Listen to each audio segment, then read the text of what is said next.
tomato basil. I post for the tomatoes. Today I post for Stephenie Meyer haters.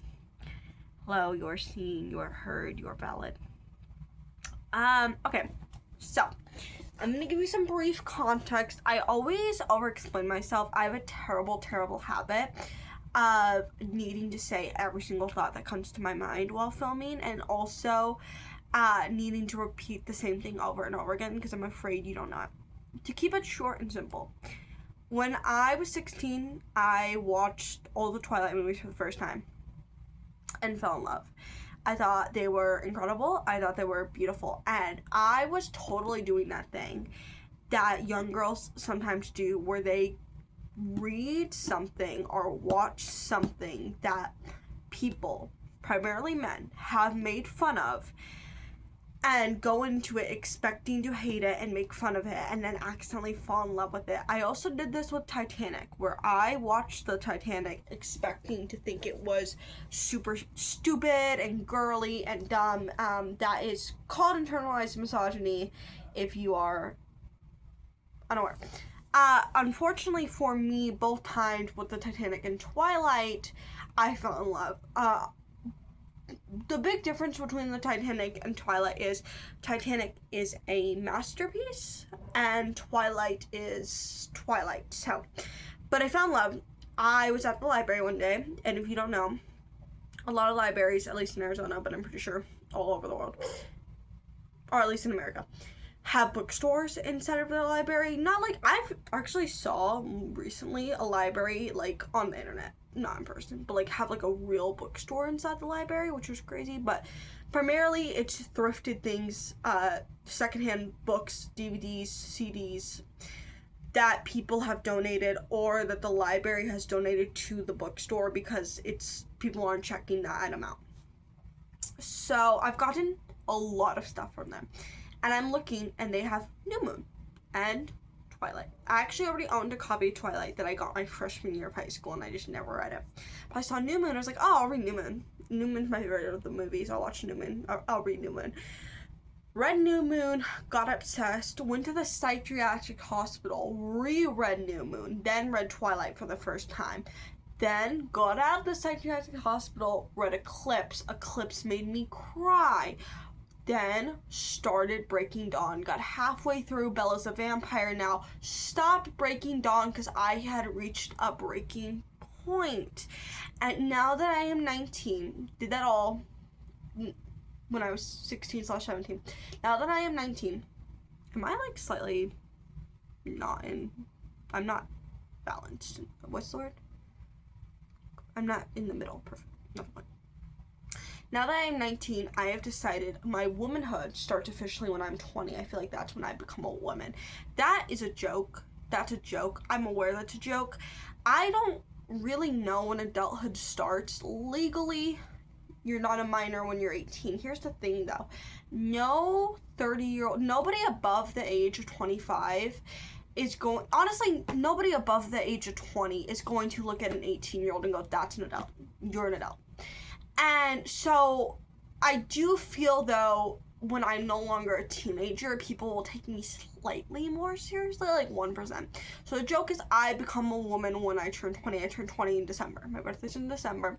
So I have basically the entire year to reread some of the Twilight Saga and read what I haven't read yet. If you don't know, there are 7 books officially in the Twilight. Well, I technically 6, but there's 7 Twilight books written by Stephenie Meyer.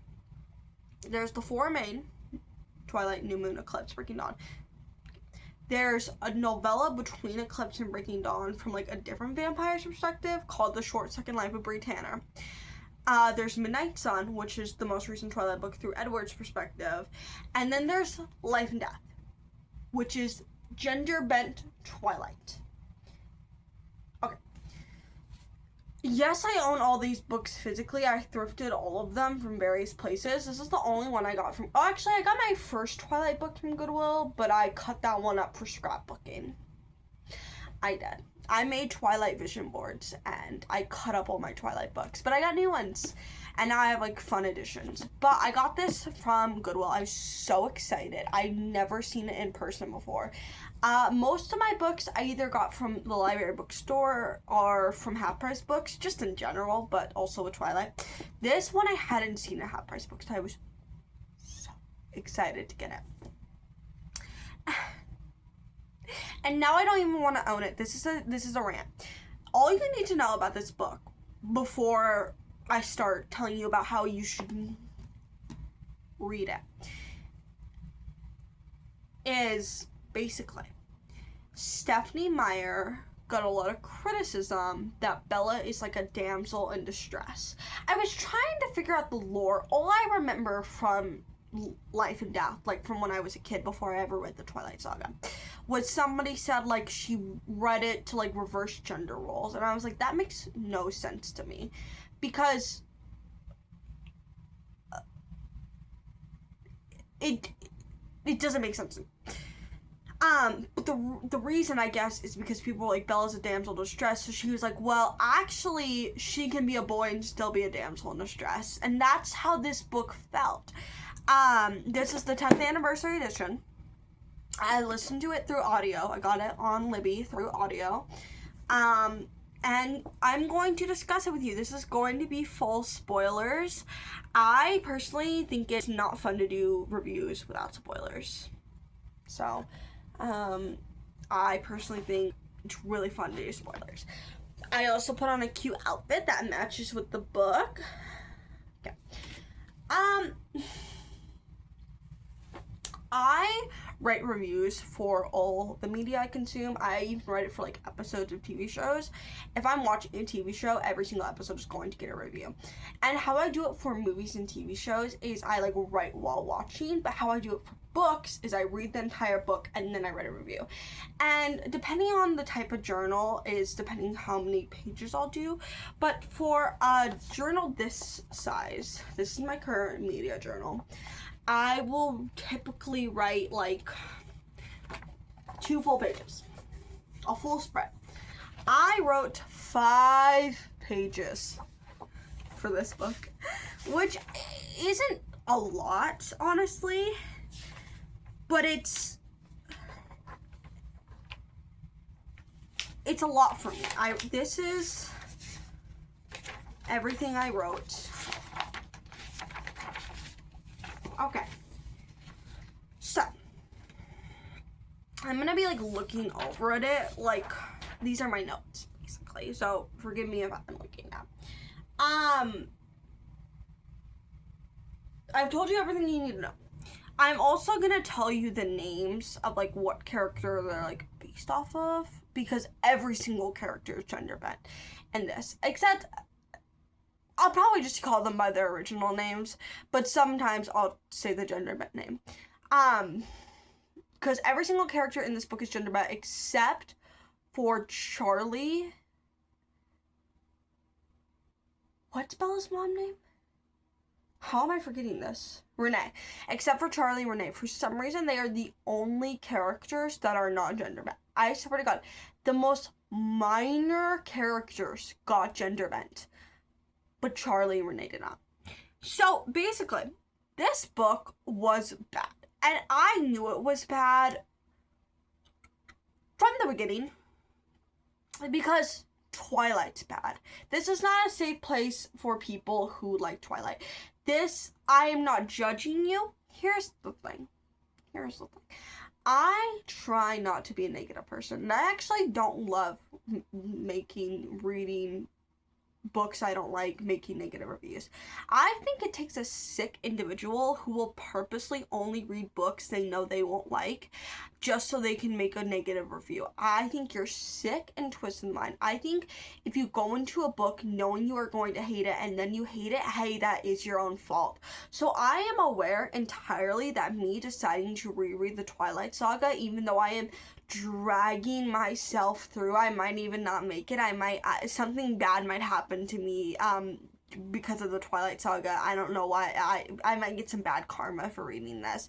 I might get hit by a meteor because that's what I deserve for putting myself through this. This is a form of self-harm at this point. At dragging myself through this, I am fully aware this is my fault. And here's the thing about Twilight. There are extremely valid criticisms of Twilight, and then there's the criticism that teenage girls like it, therefore I hate it. I wish men were smart enough, or misogynists were smart enough in general, to actually read Twilight or watch the movies, and so they could actually criticize Twilight where it needs to be criticized. Twilight is filled with inappropriate age gaps.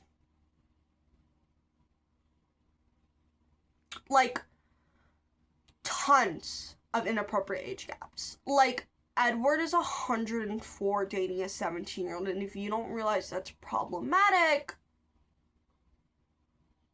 there's something wrong with it. Jacob and his friends imprint on newborn babies. So, if you, and like, watch Moist Critical, there's a Moist Critical video of him watching the entire Twilight saga. Watch that video and watch him realize that, like, Twilight is actually problematic, not because teenage girls like it, because it's actually deeply problematic. And do your research, there's so much to criticize. However, I understand, to a lot of young women, to a lot of women in general, Twilight is like a fun little guilty pleasure. And Twilight is something they enjoy, and it brings them joy. And as long as you can admit there's some problematic ass shit going on in Forks, Washington, I don't care. I don't care. I don't care. I do really struggle. I have autism.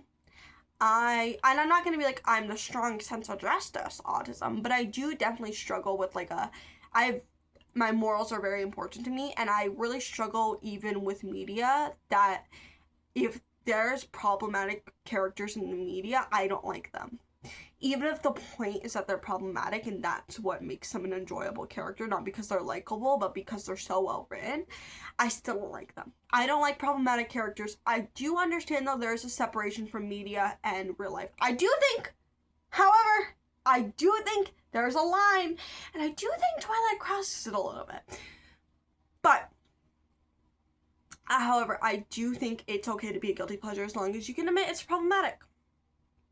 And I'm not gonna yuck your yum. And I've been seeing people, it's like a trend to read Twilight right now on like the type of book talk I'm on. And people are giving it like 5 stars, raving about it. And I'm like, it's literal garbage. It is, and again, I'm not here to bash other women. I am not here to bash other women. I am genuinely questioning, again, I'm autistic. My whole life, I've been like, am I normal? Why do I feel so different towards other women? Like, not towards. That would be me being gay. Which is true.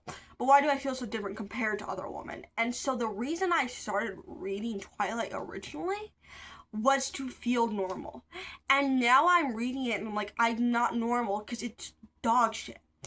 And now I'm more reading it because I would love to write an essay about the psychology behind Twilight, because I really think Twilight is a horror story. I think Bella getting pregnant and married at 18 is a horror story. I think her throwing her entire career, college, family, friends away for a man she's known for less than a year is a horror story. And I genuinely think if we rewrote Twilight as a type of literary fiction and maybe gave her like a female best friend she was a little gay for, and like talked about like codependency and like a woman's need to feel loved by men and like male validation, I think it could be so interesting. However, to me, Twilight is not a love story. It is not a romance. It is despicable, and I hate it. But I am now going to read it all, not because of girlhood, but because of research. So, that's all the context. Okay. So, basically, there is only a few things that stood out to me that were, like, different in this book compared to Twilight until we get to the final chapter, which we'll talk about the final chapter in a sec. But otherwise, this book was just basically Twilight. It was not really different. Nothing interesting happened. If you are a casual Twilight fan, or if you are not a sick fuck like me, you don't need to read this. I do think if you genuinely like Twilight, you will like this. If you read the whole Twilight saga, and went, God, I wish I had. Particularly, I mainly see people read like the 4 main books. If you read that, go read the 3 other books: Short Second Life of Bray Tanner, Midnight Sun, and Life and Death. You will enjoy them. Like, genuinely, you will enjoy them. I don't think this was written differently at all than Twilight. I don't think it feels different. I genuinely think it is the exact same. However, there are a couple differences that I was like, oh. Okay. The two main ones being, everything else was small. The 2 main ones being, everyone in this book is extremely annoying. Here's the thing about Twilight. Everyone's annoying. Constantly. Everyone's problematic. Everyone's doing shit they're not supposed to be doing. But I have never been so enraged by characters like I was in this book. It was mainly the fellow high schoolers. They were so mean to Beau, Bella's character. They were so mean to Beau. They were so mean to him. And, like, I know in Twilight, the characters that are friends with Bella, like her high school friends, like her normal ass high school friends, not Jacob or Edward, just like normal kids. Some of them are kind of read, like Jessica is kind of a bitch. I think she's the only normal one, honestly, but she's kind of a bitch. And then there's one character, I don't know her female, like, I don't know her real name, but, like, in Life and Death, she's Logan. You'll know her if you've read Twilight. She's, like, the one super rude person that's, like, for some, like, no reason rude to Bella the whole time. But also they made Jessica's character, which in this is Jeremy, so unbelievably rude. Like, just, he infuriated me. And it wasn't because I was like, oh my God, stop being mean to Beau, my baby. It was just like, why are you such a dick? Why is everyone in this town such a dick? He was so rude. He was so rude. And also, Bella's character, was extremely annoying. I won't be able to fully express why I hated him so much up until the end, but I just found him extremely annoying. I like Bella as a character. I think Bella's a victim. I think Bella needs help. I think Bella needs a backbone and self-worth. I don't have anything against Bella, though. Beau, I don't like. I objectively don't like. I think he's really annoying. The only other big difference is this book talks about sex. Sorry, I don't know what I'm allowed to say on YouTube. This book talks about sex quite a bit,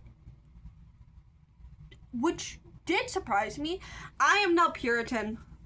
I read a lot of Allie Hazelwood. If you catch what I'm putting down. I don't care if a book talks about sex. I don't. Here's the thing, though. My 2 things is, 1, this is YA. Again, I understand teenagers have relations. I understand teenagers be doing shit. I get it. Okay. 2, I think YA books can talk about sex. And even, like, I don't think you can have sex scenes, but, like, I think you can, like, talk about characters having sex in a very respectful way. Don't think this book does that, though. The first time it's mentioned is when, I don't know Edward's character's, I'm terrible with character names. I didn't care to learn Edward's name. So Femward, when Femward is talking about, Jeremy, Jessica's character, to Beau/Bella, and Femward is like, Jeremy's wondering if we reached 3rd base. And then the scene after the meadow, when Femward sneaks up to Beau's room and is like, hey, and reveals to Beau that Femward has been watching Beau sleep for several weeks, which is not creepy at all. Beau asked about sex, which didn't, again, I don't care. And even then, like, I don't even think this was, like, poorly written, like, as a YA. Like, I have a different criticism for, like, how she handled the conversation of sex in this YA book, but, like, this particularly, I don't think is, like, that big of a deal. The thing that shocked me, though, is this is a Twilight book, and maybe I'm wrong, I would bet my whole entire family's life, though, I would let them get brutally murdered if I was wrong, because I know I'm not. Because that was never a conversation in Twilight. It also shocks me because there's an UnCarly video. She's a YouTuber. And she did a video about how somebody tried to sue Stephenie Meyer for Breaking Dawn. Like, basically, the person tried to sue them because she said Stephenie Meyer copied her. And in that video, she's talking about Stephenie Meyer and E.L. James, I believe, who wrote 50 Shades of Grey. And Stephenie Meyer is like, I would never write smut, which, like, girl, Breaking Dawn exists.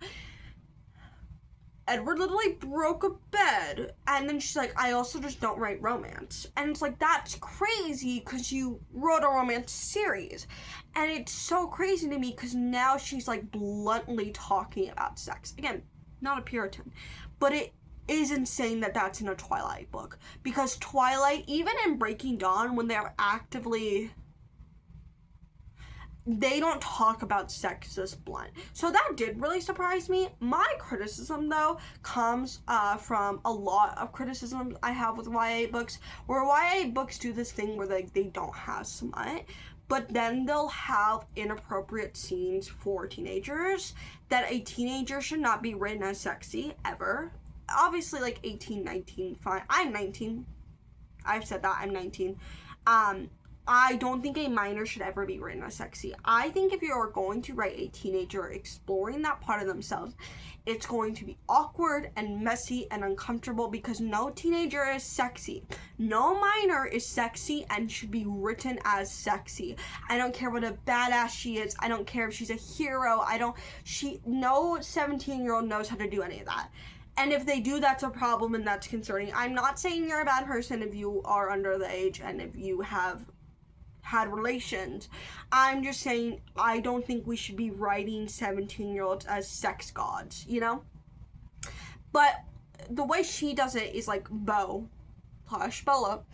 isn't written as sexy, but Femward is. And this would still be problematic because technically Femward is 104 years old, but she is portrayed as a 17-year-old.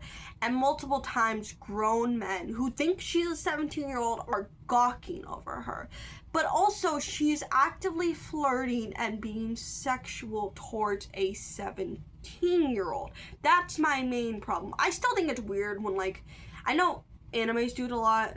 No hate to animes. I actually really want to rewatch Soul Eater. But I'm pretty sure even Soul Eater does this, where they make a character who's, like, supposed to be, like, 172, like, look 14, and so they are allowed to draw the 14-year-old sexy. That's not okay.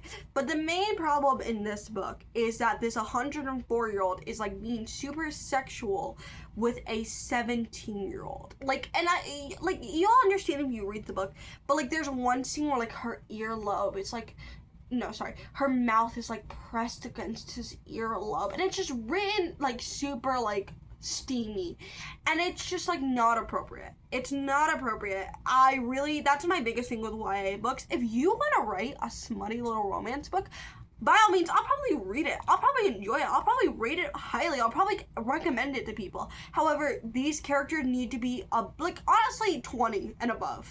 20 and above. And I'm 19 saying that. These characters need to be 20 and above, and they need to not be children. And if you want to write a YA book, there shouldn't be any of that. Like, you know? Okay. I'm glad we got that out of the way. So let's talk about the real meat of the story, which is literally the last chapter, chapter 24, and the epilogue. I'm not sure if this has more or less chapters than Twilight. I think it has about the same. I think it has the same, because I'm pretty sure every chapter is the same chapter name. I think until chapter 24. So, if you don't know anything about Life and Death, the big plot twist at the end of the book is Beau becomes a vampire, which I should have expected. I don't know why I didn't, because the whole time I was reading this, I was like, how is Beau gonna become a vampire? Because in canon Twilight, canonical Twilight, the reason Bella becomes a vampire is she becomes pregnant, and I don't know if Stephenie Meyer's into MPreg, but I'm pretty sure she's... So I'm like, how is this going to continue? And, like, are we ever going to get, like, a new moon of Life and Death? Are we ever going to see more of Jules/Jacob? Like, what is... Sorry, my foot's asleep and it's really uncomfortable. Like, what is the plan? So, Beau becomes a vampire. Basically, if you don't know, Beau, when he gets attacked by, I don't know James' female's name, I'm sorry. When she gets attacked by the bad evil vampire, she would either die or they would have to turn into a vampire. There's no option where, like, Femward can suck out his blood. So, Femward turns Beau into a vampire. And at first I was like, oh my god, wait, this is really fun. This is actually really fun. And at first I was like, I think this is more fun than Twilight. Like, honestly, I do think it's the best thing they could have done for this specific book. I think it makes the most sense. And also, the whole time I was like, which one do I like better, Life and Death and Twilight? Because I was reading Life or Death knowing it was bad because I don't like Twilight's, and I don't like Stephenie Meyer's writing. I think she's a bad writer. So I was like, okay, this is bad, but this is actually really fun. Like, this is cool.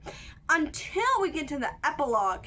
And, well, after Beau has just watched their entire town come to their funeral because they faked Beau's death, come to their funeral, including their friends, their mom, their dad, their childhood friend Jules/Jacob, Bonnie/Billy. After watching this, the only thing he cares about is proposing to Femward.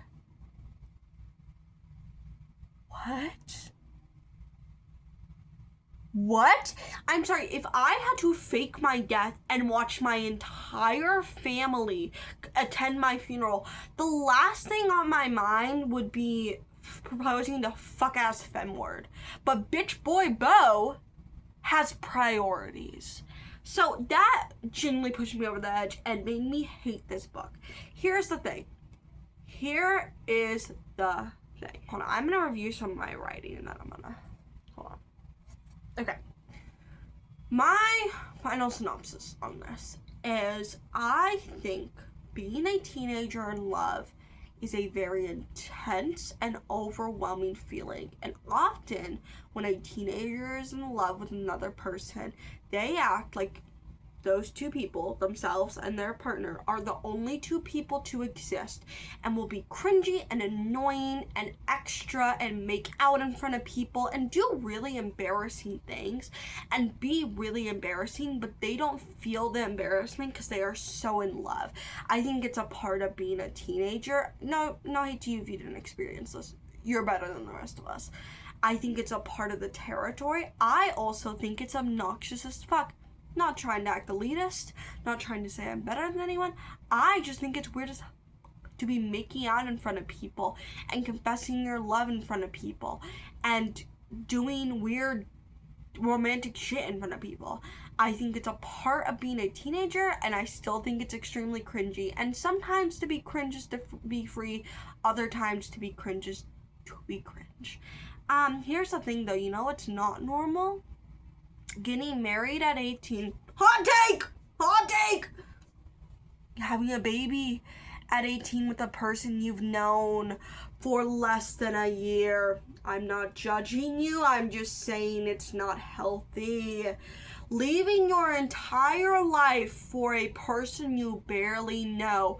Bella/Beau is so infatuated with Femward/Edward that they are willing to sacrifice everything. You know, one of my favorite things about Twilight is in Twilight, Bella says, I don't care who you've killed, I'll be with you.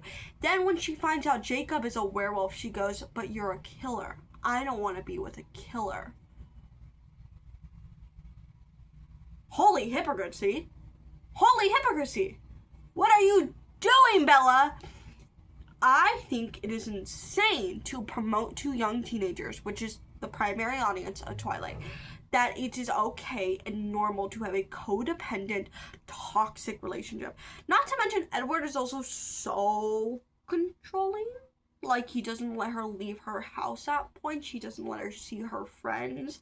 He is genuinely so toxic and terrible. So, I think if we rewrote Twilight as a literary fiction horror, honestly, the whole series, New Moon, Twilight, New Moon, Eclipse, Breaking Dawn, and just made it this girl getting into a... Also, you know how terrifying it would be to be in a codependent, toxic, unhealthy relationship with a vampire who can literally kill you at any second if he wanted to, and now you have to keep his secrets for the rest of your life or else he'll murder you in your sleep. I'm sorry, that's terrifying.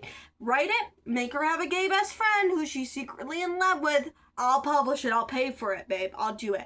This is sick. This is twisted. This is unhealthy. Stephenie Meyer, you will be hearing from my lawyer for emotional damages. I don't ever want to read a Twilight book again. And I have 4 more to go.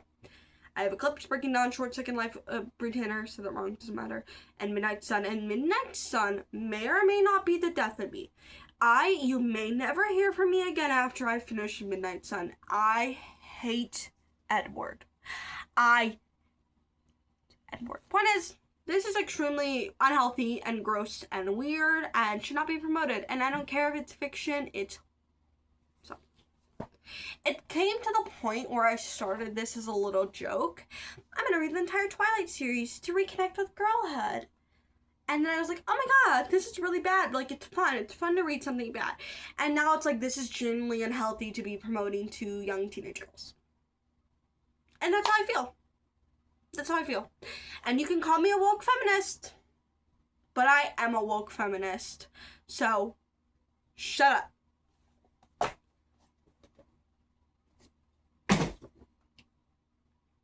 Goodbye.